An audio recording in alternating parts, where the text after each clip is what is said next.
Hey, planner friend, can I be honest with you for just a minute? My budget has been the source of some stress for me here lately, and you know we're not having that. Not in 2024.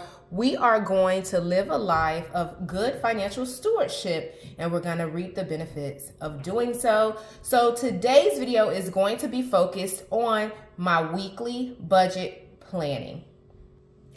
As you can tell, this is not my normal budget planner. This is actually my catch-all everyday planner. This is my budget planner from Happy Planner, but I'm not going to use that today. I'll keep it as a reference and I'll share some things with you about the current usage of this particular planner. So let's get into today's video.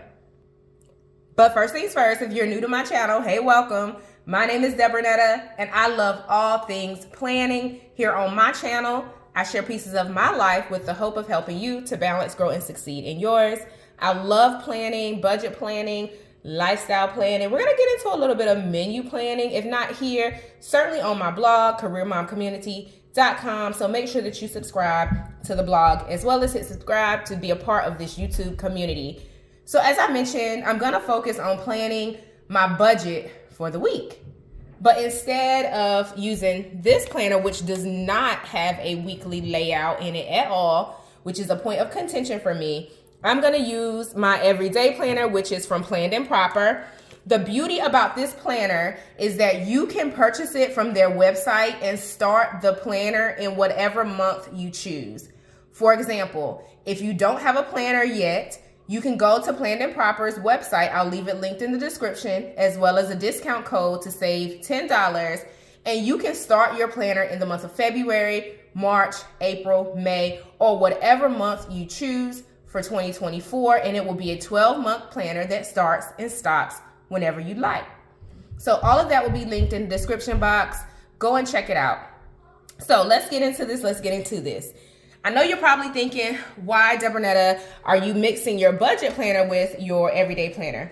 Well, at the start of this video, I shared that my budget has been a little bit, a little bit stressful these days with tuition and life and just some other things that I have going on that requires monetary investments. So I want to make sure that I'm really laser focused on how much I'm spending throughout the week, and also just knowing the activities that I have going on throughout the week, because that's gonna have a budget implication or a financial implication. So I wanna make sure that I'm being more holistic and more laser focused on what's going to cost me money. All right. These two pens are new. I purchased them from my local Michaels. I had a voucher from some previous purchases, so I was able to get these pens for like free almost. So I am going to just put down some of the things that I'll need for each day. So for example, I'm trying to decrease my coffee runs this month. That's one of my goals. I'm trying to make sure that I'm not eating out. I do have some travel this week, so trying to, of course, minimize the airport spending as well. Just trying to, grab coffee at the airport is super expensive. So I want to just be mindful of that. So I put down dinner, probably at the airport. I'll be traveling, like I said. There's a burger spot that I'd like to hit up. So that's probably going to cost me usually I spend about $30 there. With food and drink and everything like that. We'll see if I can keep that a little bit lower. Then on Friday, there's a social that I will be attending. Appetizers will be provided, but I may need like a light dinner that night. So I'll put that there. And then on Thursday, I'll need dinner as well. Lunch will be provided on Thursday. Breakfast, I don't know if I'll get to my destination in time to enjoy breakfast. I'm gonna try to figure it out and at least have some fruit or something that may be left over. But nonetheless, I'm trying to make sure that I'm more diligent. And like I stated, my travel is already paid for. my goal is not to use Uber when I travel for this particular occasion, because the destinations Uber prices are crazy. I mean, Uber is gone up, I think, most places, but I want to use like the public transportation. So when I land, I'll get like the little transportation card for the city that I'm traveling to.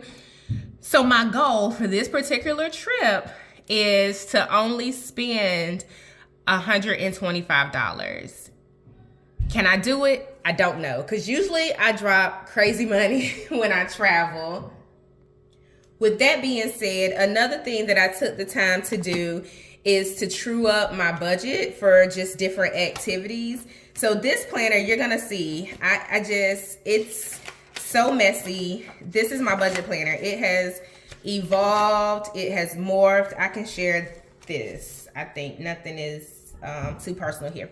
So this is what I spent for a mini momcation, and hotel, Starbucks, the restaurant I went to, breakfast. The shopping, that was not a part of the trip, but I was near a White House Black Market outlet and I went in for some workwear. So my weight has been fluctuating, which is like a whole nother topic.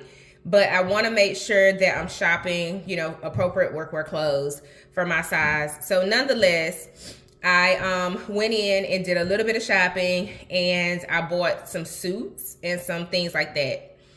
So that was not per se a part of the momcation, and it was a quick trip. So nonetheless, the total was $569. It could have been cheaper, yes, if you kind of back out the $200, of course, for the shopping, then you're looking at a lot more reasonable kind of quick trip. So nonetheless, I drove, and then I ate at 2 different restaurants. I had breakfast at the hotel, a light night snack, gas, and then my hotel, guys, I was able to use some rewards I had racked up through Marriott.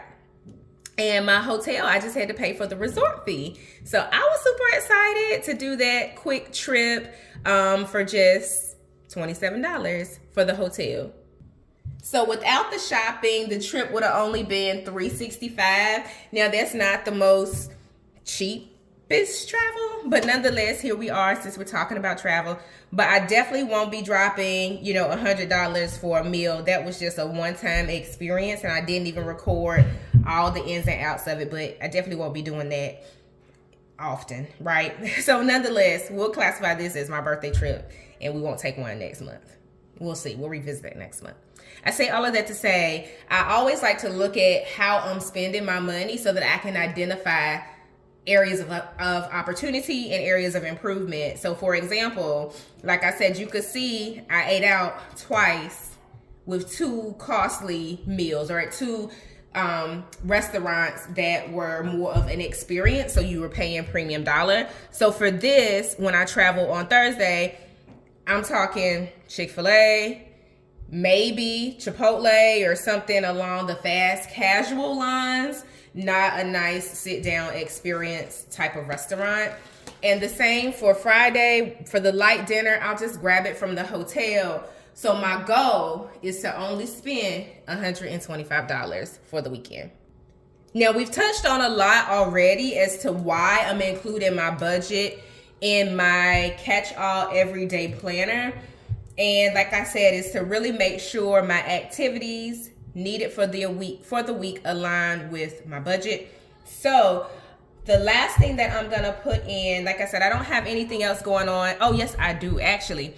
Let's talk about it. So on Wednesday, I have a hair appointment. It was a last minute hair appointment just because I want to take down my braids. So my hair is in feed-in braids, and I want to take those down for school. I don't feel like I can refresh them enough to where it's going to be to my liking. So I have a hair appointment, and I opted for a more affordable style, just knowing that my budget is going to be tight like tight over the next couple of months with tuition and all, there's some other things that I'm trying to do from a professional development standpoint that requires travel, money, and fees. So I need to make sure that I'm looking long term as well as short term.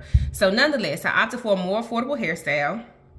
Not that is really helpful. I've been DIYing the nails, and you probably have noticed that in my videos.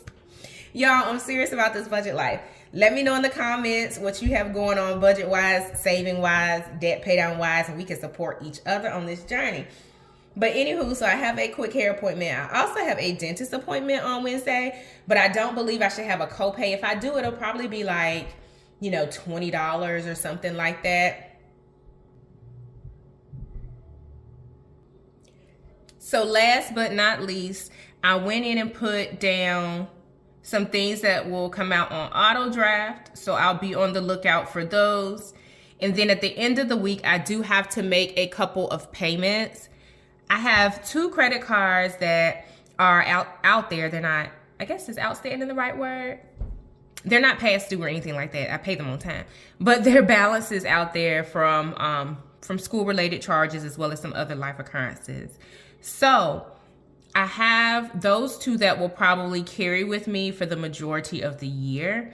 And the rest of the outstanding little piddly balances, my goal is to go ahead and pay those off over the next month. And then I'll just carry those 2. I don't plan on consolidating them because I was actually able to put them on this financial repayment plan. I let them know, hey, full-time college student, whatever. And they let me do it, thankfully. And it wasn't that the bills were too unbearable, if you will, each month. But the simple fact that they were willing to offer me a substantially lower interest rate to sign up for this program was mind-boggling to me. I'm like, I've been paying interest on these cards forever that's upwards of 30%, which is crazy, y'all. We'll talk about it in another video. And all I had to do was sign up for this particular program and get 7.9%. So anywho, I did it. And now the payments are super low, and then the interest, of course, is not usury. So I say all of that to say, I will take care of those over the course of this year. I'm going to create a debt pay down tracker. I'll do that in another video. And then we can talk a little bit more about managing debt in a later series. I hope that you found this helpful, my chit chat and my tips along the way. Leave me a comment and let me know what your budget goal is for the week. If you're not on this particular week when you're viewing this video, just let me know what your budget goal is for the week that it is. I will speak to you in another video. Happy planning, y'all, and make sure that you hit subscribe.